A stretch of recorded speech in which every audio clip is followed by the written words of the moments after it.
Hello friends, நம்மளோட 700ல் ஒரு சின்ன கம்ப்ளைண்ட்டு. இவர் தான் மிஷின் பிரிண்டரு.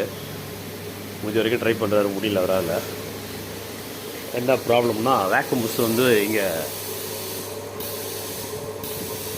நல்ல செக்ஷன் வருது, ப்ளோவும் நல்லா வந்துட்டுருது. பட் இந்த வால்வை தாண்டி மேலே சப்ளை ரைஸ் ஆகுது.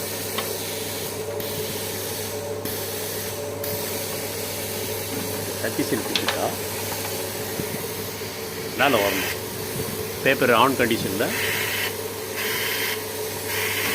என்ன ஆகுதுன்னா ஃபுல்லாக வால்வ் லீக் ஆகுது.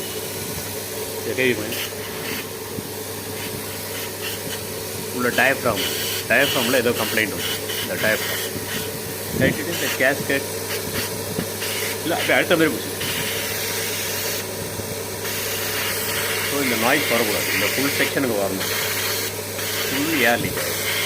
இது பண்ண வந்து பேக் சைடு லாக் இருக்குது. டோரை கேட்டிங்கன்னா ஃபுல் சைட் டோர்ஸ் ரைட்டிட்டு அந்த டயஃப்ராம் சேஞ்ச் பண்ணிட்டீங்கனாலே மிஷின் கிளியர் ஆகும். பேசிக்கலி நம்மளோட 700ல் வரக்கூடிய கம்ப்ளைண்ட்டு. பேசிக் ப்ராப்ளம் கம்ப்ரெஷன் தான் ஆரம்பித்தோம். கம்ப்ரெஷரில் பிளேடு ஓன் அவுட் ஆகிடுச்சு. சுத்தமாக ஏரே வரல, இன்னும் வரல, அவுட்டும் வரல. அதுக்கு ஆல்டர்னேட்டிவாக தான் இந்த இதை போட்டோம். கம்ப்ரெசர் ஏர்லாம் நல்லா வந்துட்டுருக்கு. வேக்யூம் டயஃப்ராம்ன்றதால உங்களுக்கு பேப்பர் செக்ஷன் எடுக்கலாம். பாருங்கள் ஃப்ரெண்ட்ஸ், உங்களுக்கு இதுமாரி கம்ப்ளைண்ட் இருந்தால் கொஞ்சம் யூஸ் பண்ணி